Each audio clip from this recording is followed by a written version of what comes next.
ఏ పాటిదాననయా నన్నింతగా హెచ్చించుటకు, నేనెంతటి దాననయా నాపై కృప చూపుటకు.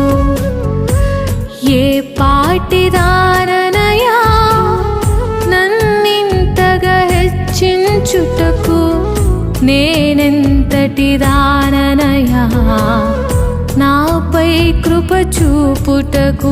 నా దోషము భరించి, నా పాపము క్షమించి,